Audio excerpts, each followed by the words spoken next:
नित्यानन्द परमशिवोऽहम् ॐ नित्यानन्द परमशिवोऽहम् ॐ नित्यानन्द परमशिवोऽहम् ॐ नित्यानन्द परमशिवोऽहम् ॐ नित्यानन्द परमशिवोऽहम् ॐ नित्यानन्द परमशिवोऽहम् ॐ नित्यानन्द परमशिवोऽहम्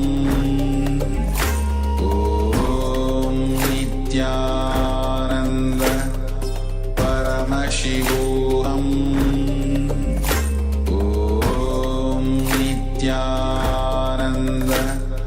परमशिवोऽहम् ॐ नित्यानन्द परमशिवोऽहम् ॐ नित्यानन्द परमशिवोऽहम् ॐ नित्यानन्द परमशिवोऽहम्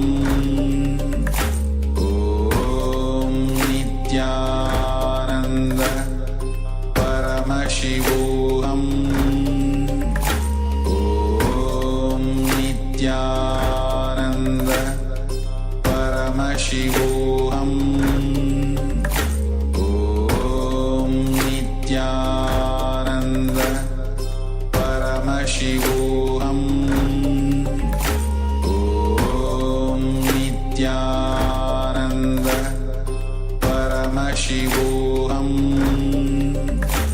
ॐ नित्यानन्द परमशिवोऽहम् ॐ नित्यानन्द परमशिवोऽहम् Yes, so now you can slowly relax and you can open your eyes and pen down what was being revealed to you through your third eye.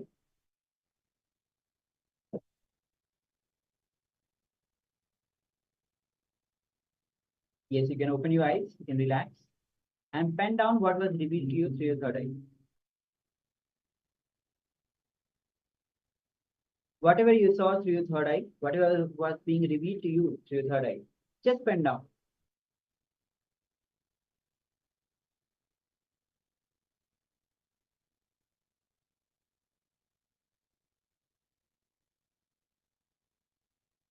You can also, after penning down, you can comment in the Zoom chat, in the YouTube chat, the number which was being revealed to you. Then we can verify what was actually being projected and your revelation. So please take a moment to pen down what was being revealed to you and share it on the Zoom and YouTube chat.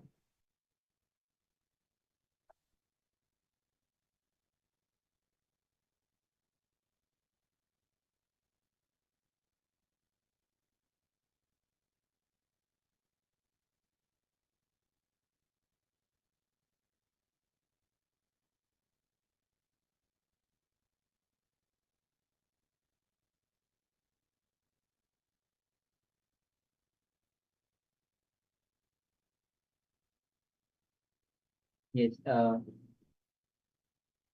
let's take a few minutes.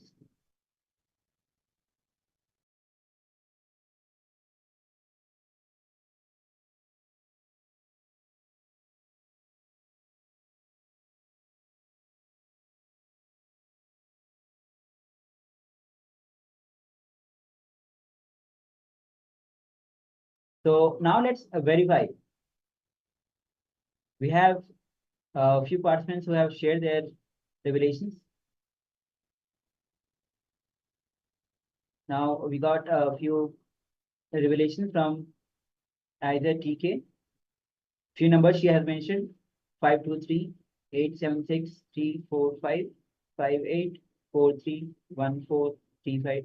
And she also shared that some images representing 2 and other 4, and some images representing 3 and others 8 and 2. Okay, so let's see, let's verify. As you can see, the number which was being revealed, which was being projected, was 9, 9, and 9.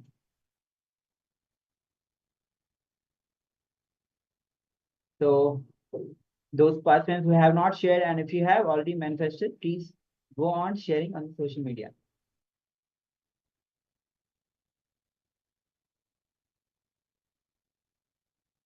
So let's take a few minutes to celebrate this power manifestation. And with this, we'll be moving on to today's day 3 of Paramashivoham. We'll be moving on to our segment, which will be on genesis of identity. So today whole day we'll be going through the genesis of identity. All the identities, the inner images, the other different kinds of images that you carry, and based on the gap between that, what kind of SDHD that is formed, the root pattern that gets generated. So these sessions are really important to understand you, how you function, what is the images, what kind of patterns you generate in different kinds of incidents, and how you generate that. So be attentive throughout the whole day, because you'll be learning about you, the science of you. So the first we have from Bhagwan himself. He will be revealing about the genesis of identity. So let's hear from Bhagwan himself.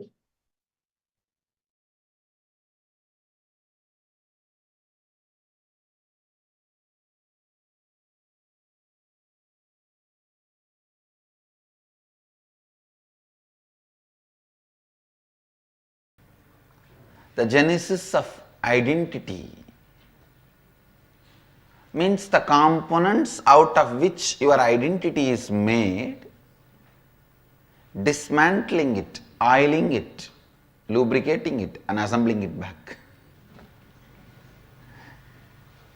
Please understand, due to the dust called incompletions, different parts of you started getting into friction, wear and tear, dust and rust, and many times the whole mechanism collapses. Lubricating your inner space, completion is the lubricant with which we will clean, overhaul the whole inner space. It has to be done with a tremendous love and care. You will open your being only when there is a complete security for you. Only when you feel your whole being will be safe. See, only when you know the spare parts will not be destroyed or disturbed or lost, you will open yourself. I know in the young age, all of us would have done, I have done it with a lot of vigor and enthusiasm, excitement, dismantling the whole alarm clock and then handing it over in the carry bag. How many of you have done it? I have done it. Dismantling anything you get it in the house, whether it is alarm clock or a watch or something, you dismantle with all your excitement and joy And finally, when somebody comes to your house, some guests or the parents who have gone out or come back, you don't know what to do, you put the whole thing in carry bag and hang it. You can't open you unless you are sure the spare parts will not be lost. You will be able to put it back. The person who dismantles can put it back. He doesn't need to put you in a carry bag and hang it in the wall. There was a time, the house in where I was born and brought up, in the wall, every nail will have one carry bag. Those days there was a watch in there. There was a clock there. Now only the carry bag is hanging with that clock sleeping inside. Or maybe you can consider the clock dead inside. So you can't dismantle your being in that space.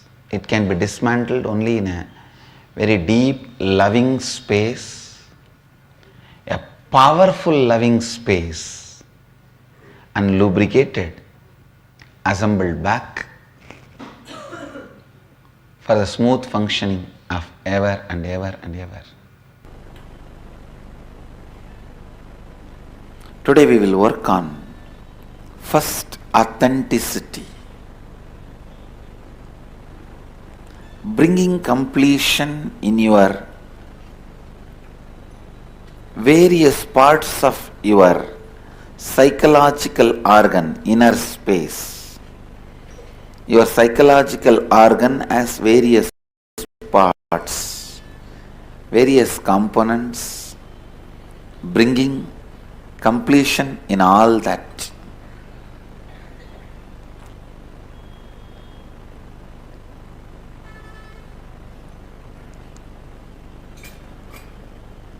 We will understand the genesis of our identity, what all the said and unsaid aspects of our identity.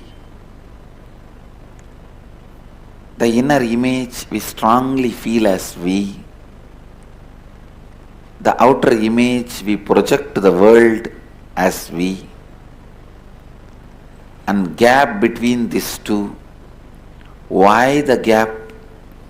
The gap is not always bad. The gap is not always bad. Only when it is unconscious and makes you powerless, it is bad. If you consciously know how to play the game and it does not make you powerless, it is not bad. I am 120% sure Krishna did not feel powerless when he ran away from the war field with Jarasandha. He was powerless and ran away? No. No. Understand, Krishna did not feel powerless and run away from the war field with Jarasandha. No.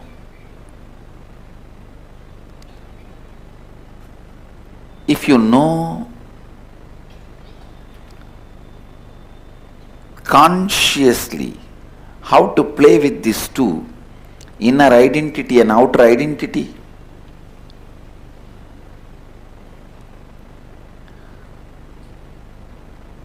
and it does not put you in powerlessness, gap is not wrong. Not once or twice, so many times Krishna ran away from Jarasandha. There is a temple in Gujarat called Rankichor. Means who ran away from the war. So understand, then do you mean to say he felt powerless so he ran away? No. No. He is the most juiciest incarnation.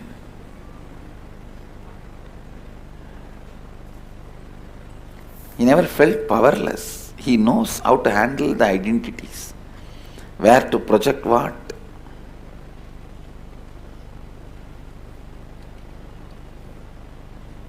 So understand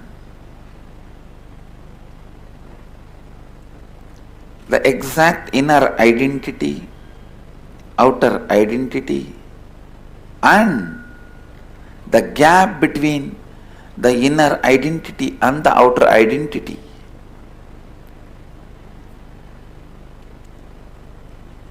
And what you want others to experience, feel about you, and what you feel about others. There is always a big gap between these two. You want everyone to feel about you as a loving, caring, trusting, blissful, joyful person.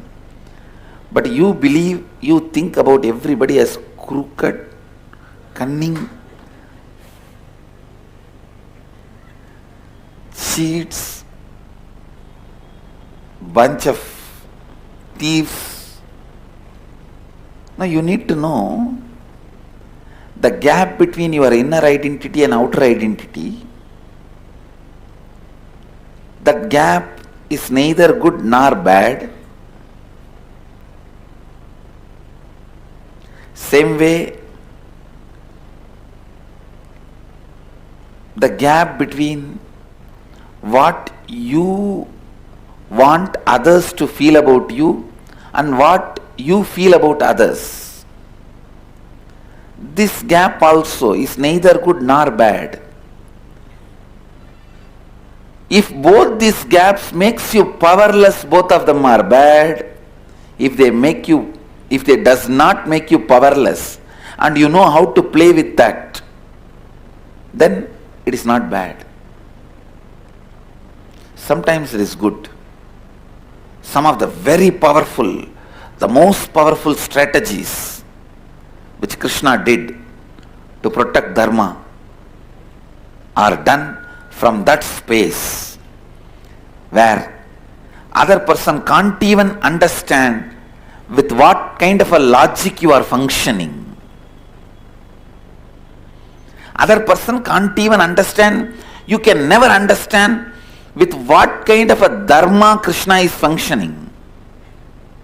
You can never understand.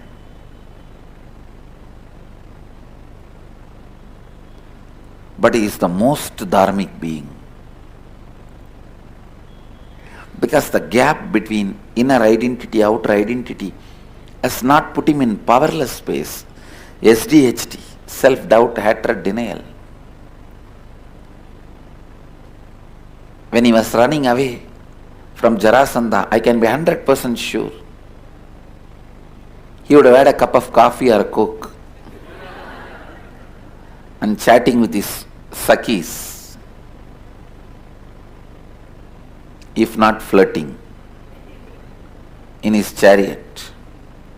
He would not have had a single moment of powerlessness. But if he has seen some enemy spy, immediately would have shown the face as if he is afraid, frightened, running away. He knows how to play the game with. Because even the inner identity, outer identity,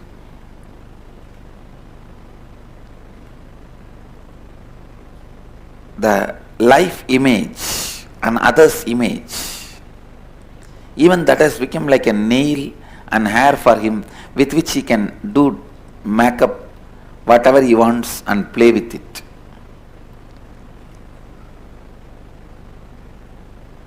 He knows how to show them, showcase them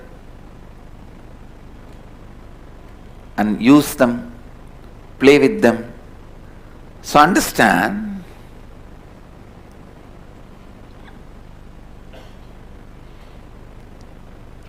not to fall into any powerlessness by these four identities and the gaps between them is completion. Today I am going to lead you guys for that only. Today I am leading you guys to that level of completion.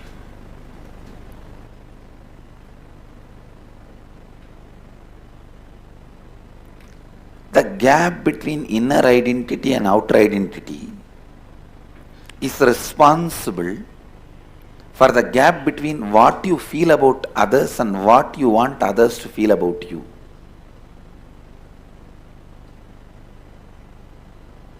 Both gaps are connected. I'll tell you exactly, precisely what kind of a relationship exists between these four and why there is powerlessness, how we can get out of it. See, all these complications, fears, everything is just because of the identity crisis. People not knowing what they want to do.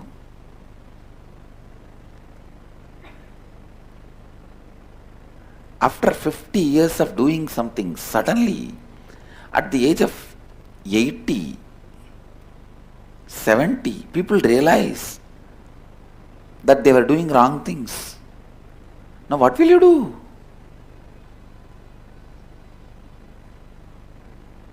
Now what will you do?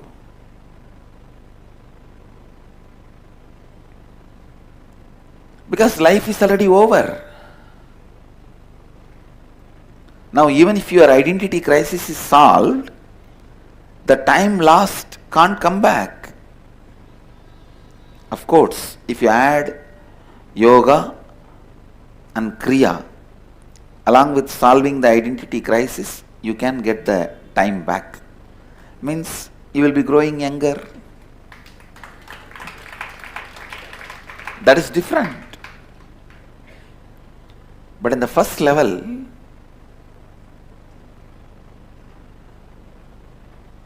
if you lost life without knowing what you really want to do and doing something what you want, I tell you, that is the biggest loss than any business loss. If I leave the body this moment, I won't have any problem that I wasted my life. I have done everything possible and impossible. Exactly in the line I wanted to do. I am oversatisfied. I tell you, out of oversatisfaction, when you move, whatever you do will be out of gratitude and love.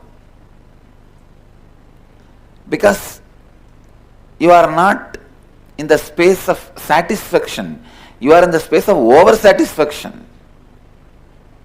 Not tripti, but ananda.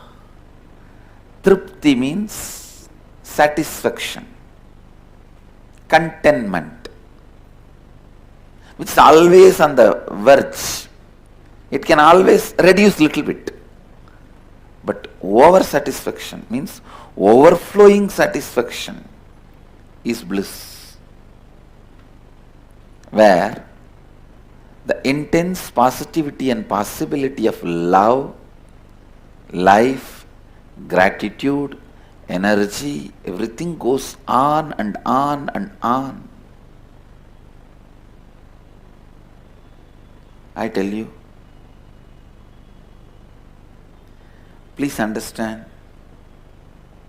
I tell you,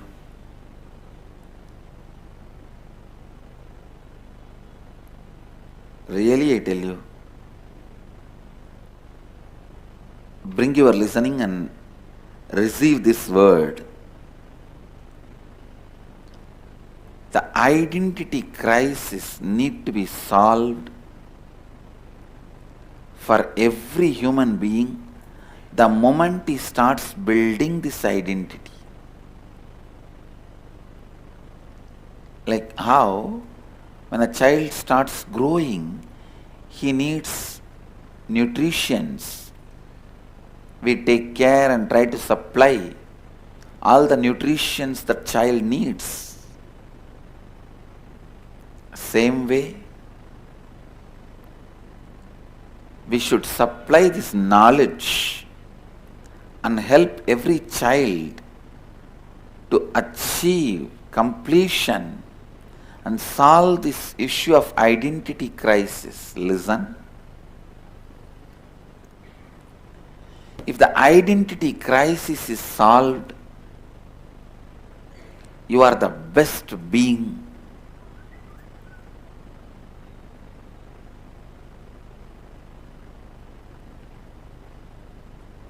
to live in the planet Earth, because you will neither get hurt nor hurt.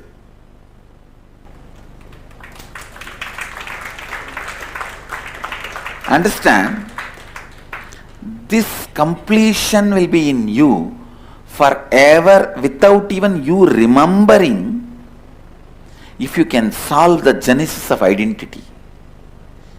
If you can understand this science, the genesis of identity, and solve the incompletions and powerlessness created by the genesis of identity, or from the genesis of identity. I think I'm using little complicated words. Let me put it in a normal language. So your identity has 4 major dimensions.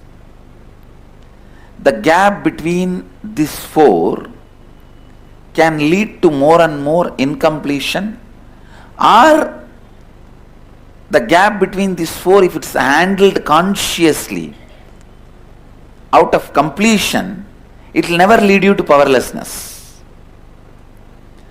So handling all these 4 and not falling into powerlessness or SDHD. Today I'll explain how the gap between inner image and outer image is a self-doubt, and the gap, listen, the gap between outer image and others' image is self-hatred. The gap between others' image and life image is self-denial.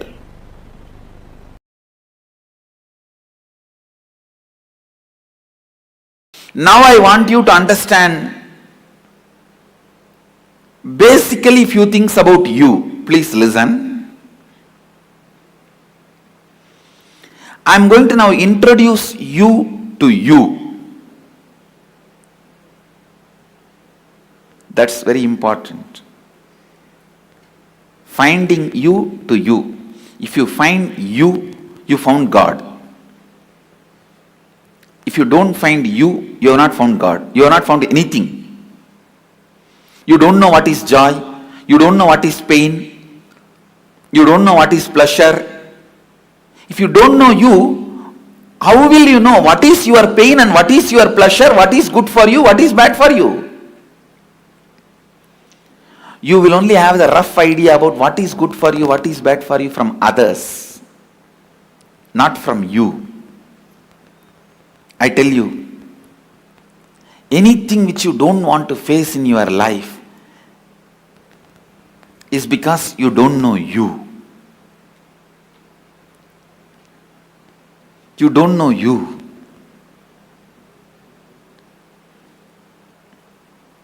I am introducing you to you.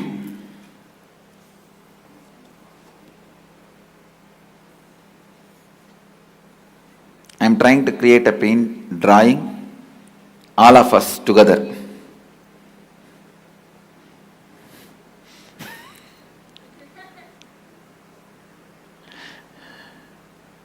Listen, whatever you think about you inside you,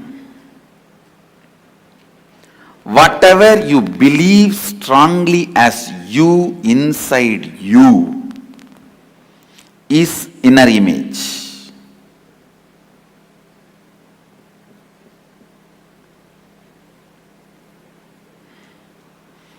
Whatever you think as you inside you is inner image.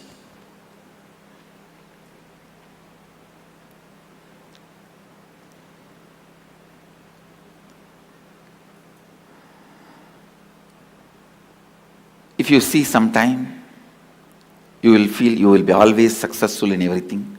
If you see sometime, you will feel you will always be failure in everything. Whatever you think as you in you is your inner image. How you show you to others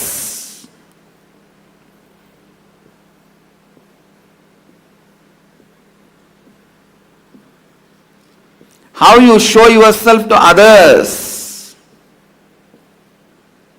that is outer image.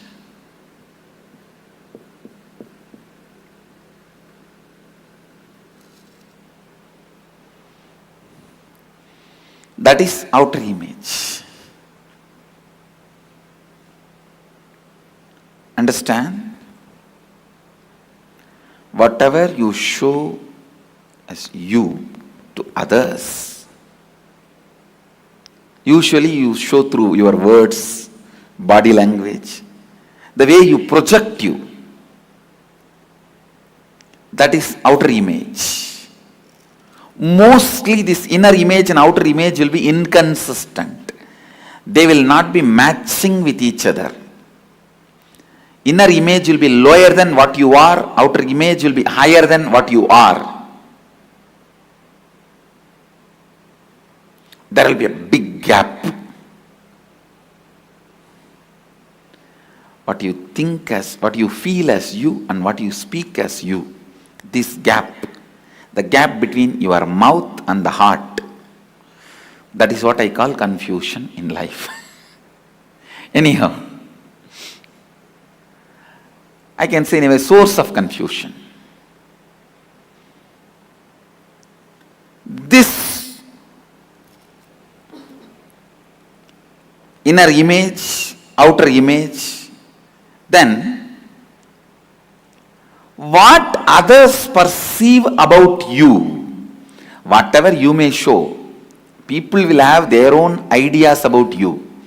They will perceive you in their own way. That is called others' image.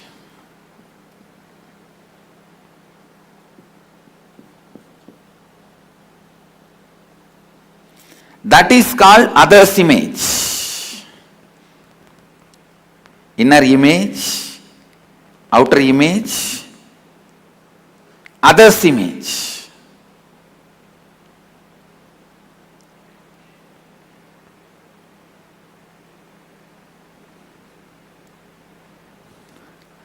How others perceive you.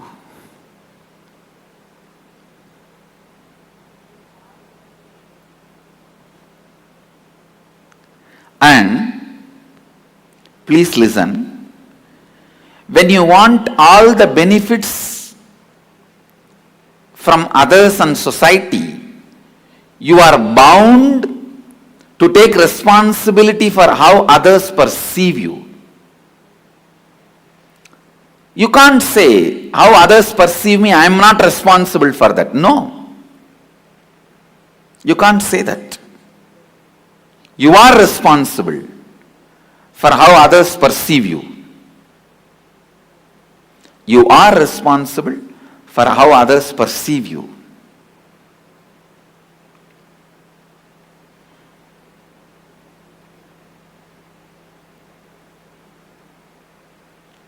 So understand,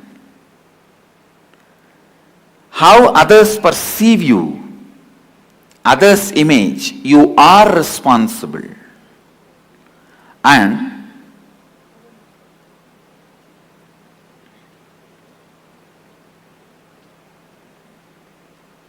how you perceive the world and life, what you have in your head about life. You may think life is exploiting, all the 4-letter words you may have about life and others. That is called life image. Understand, if you have a wrong life image, even if you are living in a palace with all the pleasures of life, best things life and others can give you, you will still continue to be in a deep deeply deprived space and state, because able to have a right life image and trust others is one of the luxury you can have in life. Being careful is different. Constantly being frightened is different. Being careful is different. Constantly being frightened is different. I'll give you experiential explanation about these 4 words: inner image, outer image, others image, and life image. From my own experience, listen. When I look inside me, my inner image, I see a vast, powerful space of Purnatva, complete completion, or Sunyatva, emptiness, living emptiness. You can call that as a soul, God, energy, Mahadeva, whatever. A complete space. That's the exact inner image I am carrying. Outer image. Listen. Outer image. How I project myself. I am projecting myself as a being to transmit that experience to all of you. You can call us an enlightened master or a teacher or an incarnation, whatever way you want. You can give any title. I am a being to transmit that experience. That's my outer image. Declared outer image. Others image. Listen, others image. I may declare that I am here to transmit this enlightenment experience to you, but people expect that I should heal their physical pain, mental pain. I should bless them for wealth. I should bless them for a healing relationship, peace, bliss, contentment, completion.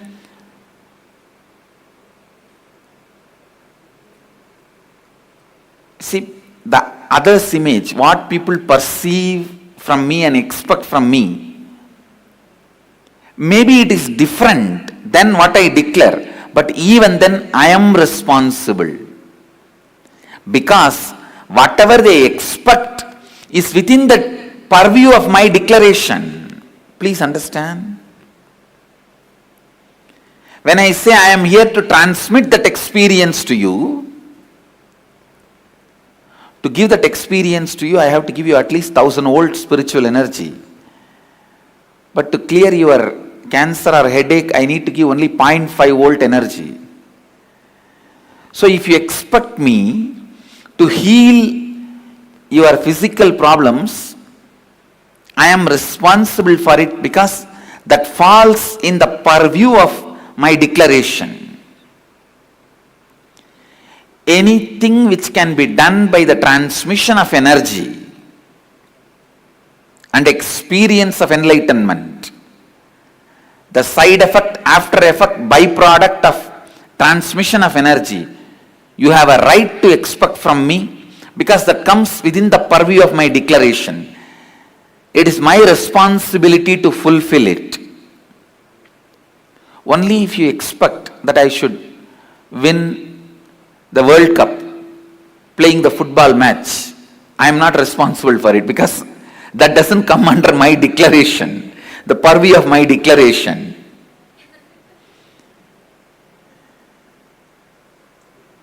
But anything you expect in the line of physical health, mental health, complete relationships, wealth, fulfillment, completion, enlightenment, I am responsible for it.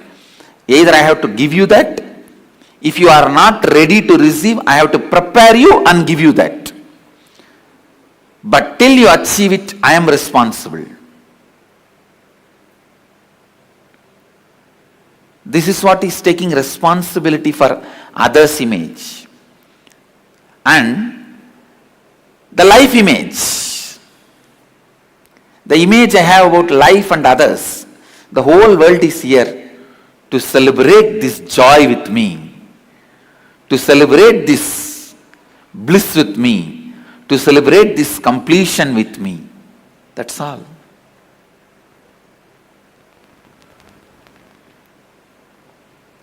So understand,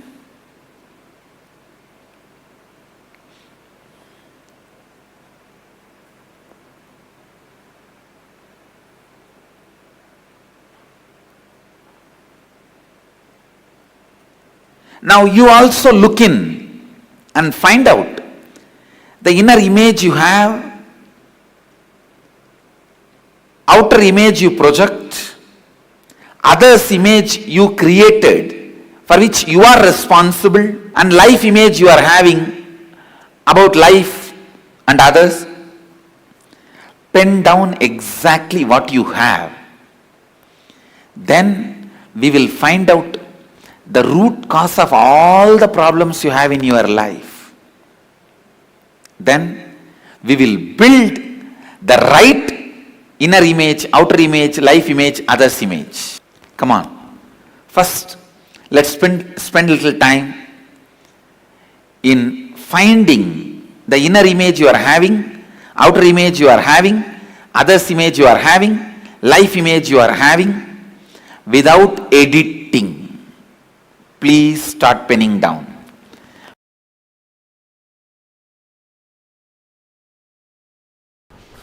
Listen. Step by step, I am going to lead you into the complete completion with yourself first.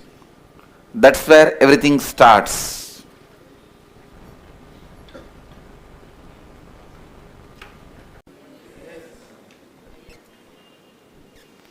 And how you project you to others.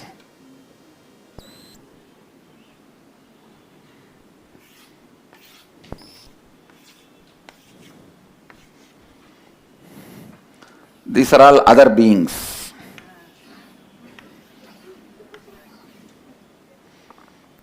You can name your father, mother, brother, spouse, children, whatever you want.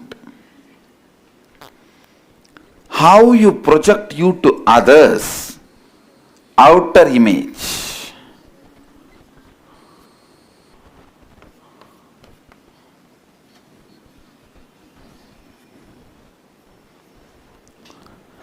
Listen, you don't need to pen down now. I'll give you the printout of the whole thing. If you want to take notes to the home, you can take. But now listen. And how others perceive you, that is what? Others' image. How others perceive you is others' image. Okay? And how you perceive life and others is life image.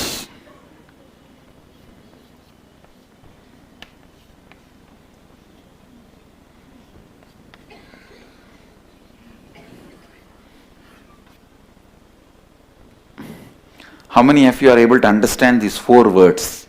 Raise your hand. Yes. How many of you are not able to understand these 4 words? Raise your hand. Keep the hands up. I'll explain. Now you have to keep the hands up and listen. Whoever is not able to understand these 4 words, I'll explain once more so that you will listen. Aligning all the 4 and raising them to the peak is authenticity. The whole program is just this two line. I'm going to now align all the four, step by step, working on everything. The every incompletion you have, the gap between inner image and outer image, and outer image and others image, and inner image and others image, and inner image and life image, and others image and life image, and life image and outer image. Between these four identity, you are actually a joint family living in one body. Please understand. You are a joint family living in one body. You are not embodied being. You are embodied beings together. Incompletions amongst them, completing them, integrating you and raising you to your peak is what I call authenticity. Now I am going to do this step by step for you.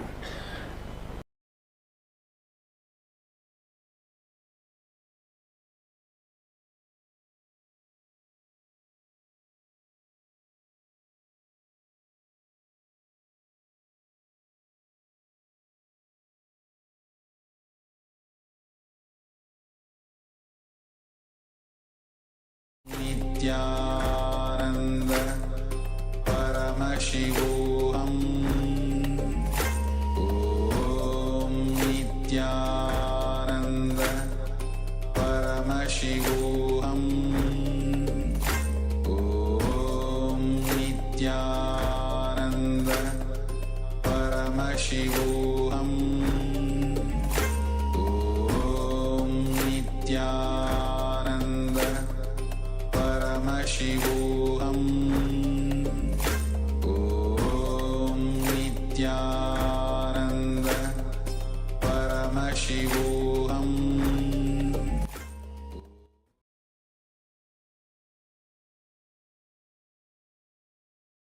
Yes.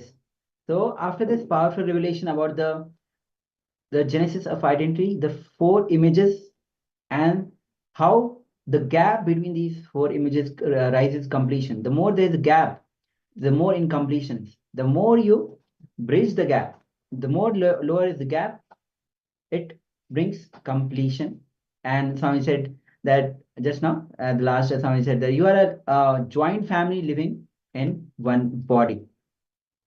So now we'll be entering into the internalization exercise, cognizing these powerful great truths into your life so that you can analyze yourself, all the four images that you are carrying within yourself. So it helps you understand who are you, what is your inner image, what is your outer image, what is others image that you are carrying, what is life image that you are carrying. So, and how much is the gap? Because of these gap, how much of incompletions are there in you? What are incompletions are there in you? We'll be going through all of them. So stay, be sincere throughout the whole sessions. As we are doing the genesis of your identity, you are doing the genesis of your identity for yourself. So now describe, this is the first step that we are entering into. Describe all the words, statements you use to describe yourself, the quantities that you believe are part of your internal image. For example, that what do you feel about yourself? The words that you use for yourself, that you are lazy, you are powerless, you are always bored, you are always tired, you get frightened easily. So all these kind of feelings that you have about yourself, the inner image that you carry about yourself, you're not capable enough. There are multiple words that you utter to yourself inside you. List down all those words, all these words which you carry about yourself. Do not hesitate to pen down. Please understand. Do not hesitate to pen down, because you are going through your genesis of identity. So without any hesitation, pen down all the words, all the statements, all the feelings that you carry about yourself within yourself. So let's take 5 minutes to pen down the internal image, the inner image that you carry about yourself. So let's begin.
So now let's move on to the next step.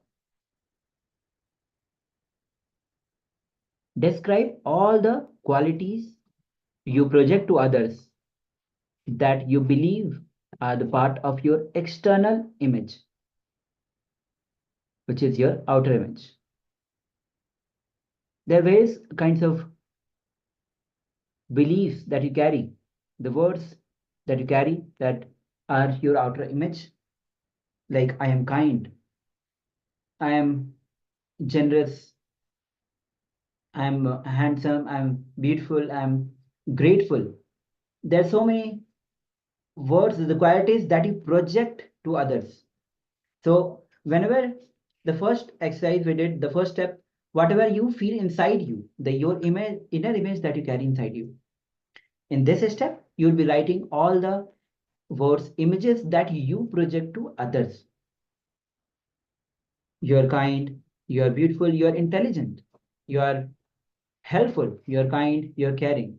So all these kind of outer images that you project to others, please pen down all of them. So let's begin.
Now let's move on to the third step of this genesis of identity.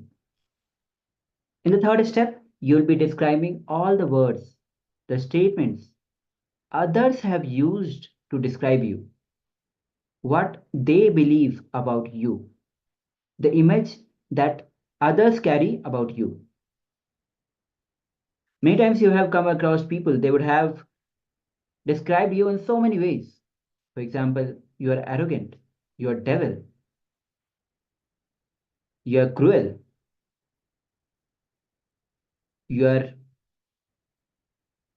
frightening. There are so many words that others might have used on you. What others carry image about you. You have to pen down all of them without any filter. Just pen down all of them. Remember each and every incident and the words others have given to you. Please pen down. Let's begin.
So now let's move on to the fourth step.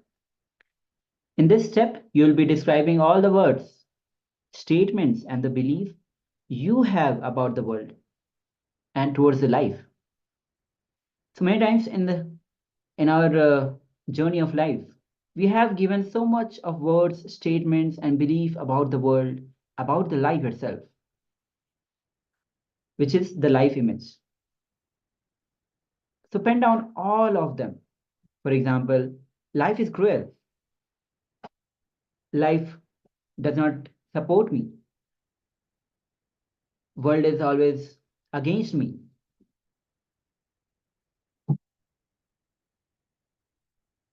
Life has given upon me. This nobody helps me.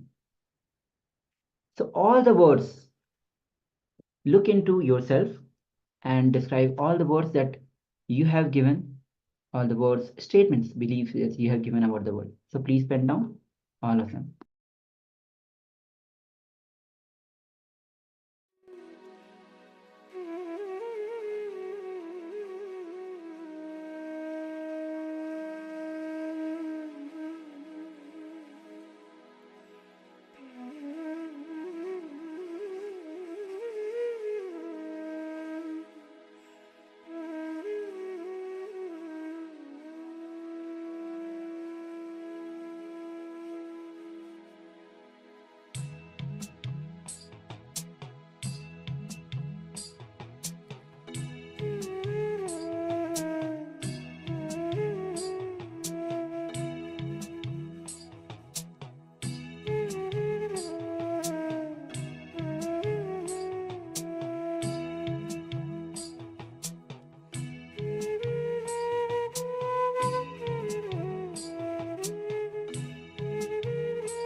So now we are moving to the next step, where you have to sketch your genesis of identity in visuals. Now take what you have written down, all the 4 images that you have written down, and sketch your genesis of identity, your inner image, outer image, others image, and life image. This sketch is actually introducing you to you. Then apply it to scan your major relationship. So as you can see in the image, draw the exact images and pen down the inner images that you have penned down for yourself. The outer image you have penned down, write those images, the life image, the others image, pen down and sketch all of them as it is. Then apply the same, apply to scan your major relationship in your life.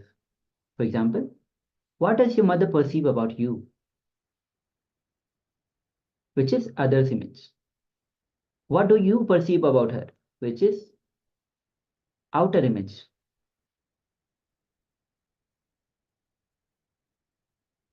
Sorry, what you perceive about her is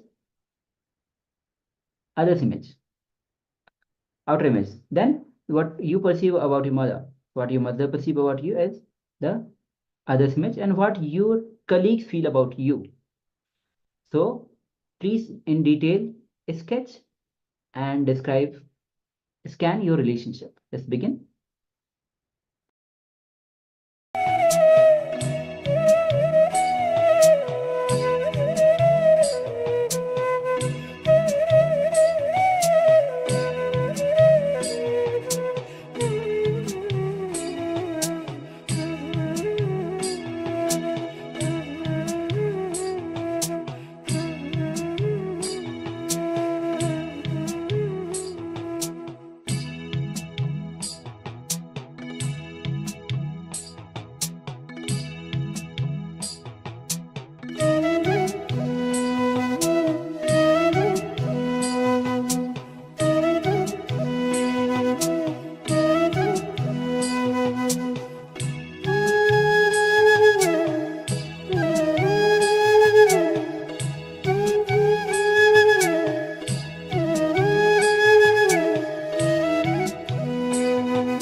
Yes.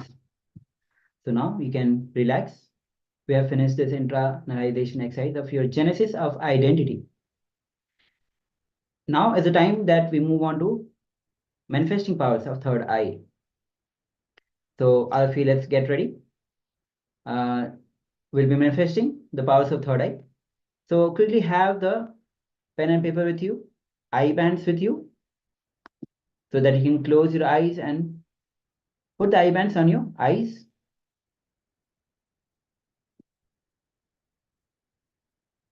So today, now we'll be manifesting, identifying, seeing the words through your third eye. So all the participants, please close your eyes with your eye bands.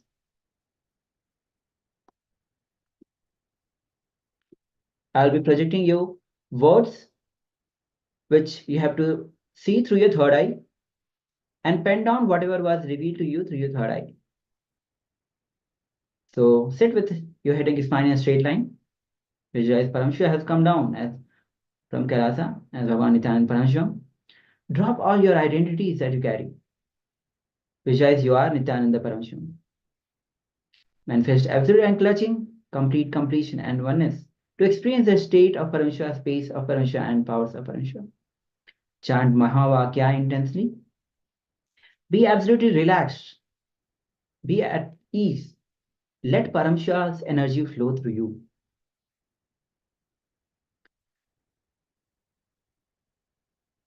So now I will be projecting you I hope all the participants have their eye bands on the eyes.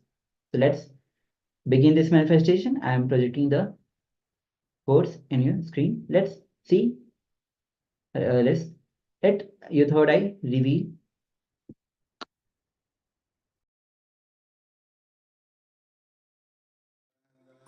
Paramashivoham Om Nityananda Paramashivoham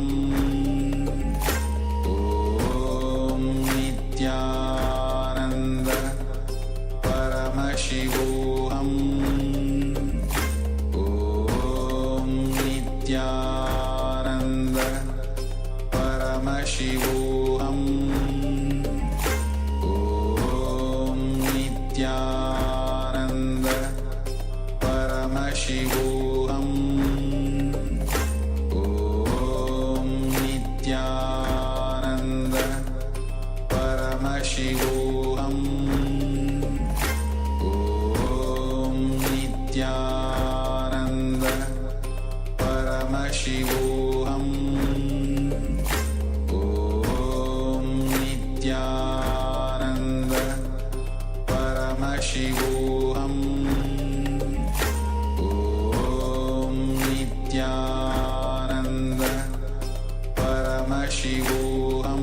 Paramashivoham Om Nityananda Paramashivoham Om Nityananda Paramashivoham Om Nityananda Paramashivoham Om Nityananda Paramashivoham Om Nityananda Paramashivoham Om Nityananda Paramashivoham Om Nityananda Paramashivoham Om Nityananda Paramashivoham Om Nityananda Paramashivoham Om Nityanand परमशिवोऽहम् ॐ नित्यानन्द परमशिवोऽहम् ॐ नित्यानन्द परमशिवोऽहम्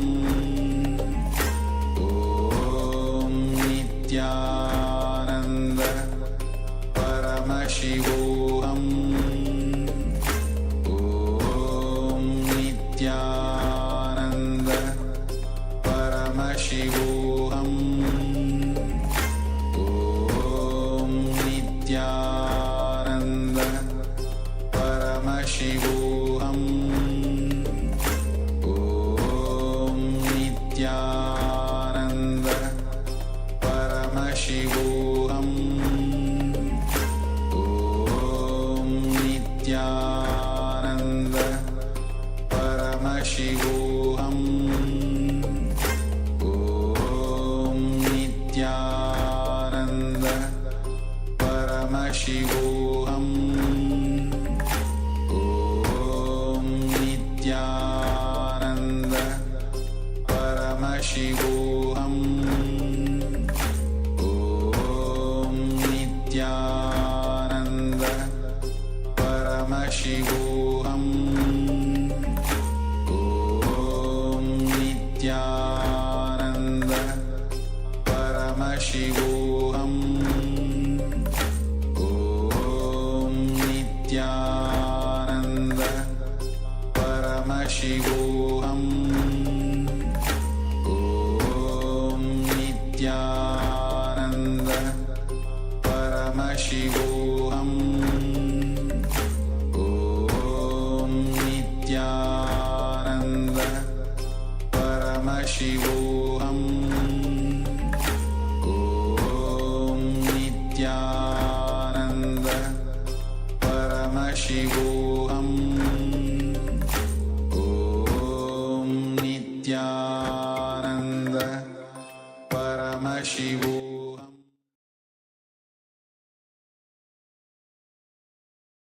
Yes.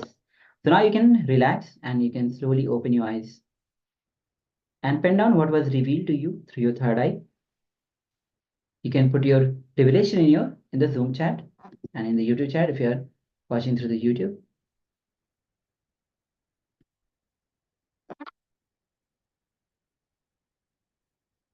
Yes, Nityanandama, thank you for joining now. Anyway, please make sure that you are available for all the sessions, because today we are especially doing the genesis of identity. So we are going through all the inner image, outer image, others image, and life image. And we are doing multiple internalization exercise. So all the exercises are customized for all of you. So make sure that you attend all the sessions. So see, Sheen here has shared responsibility, also care and integrity. Any other participants that wants to share their revelations, please go ahead. Then I'll be projecting you the actual word that was being projected so that you can verify.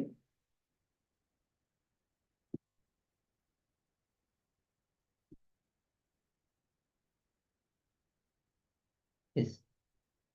Mahaguru Prasadni has shared 169 and world.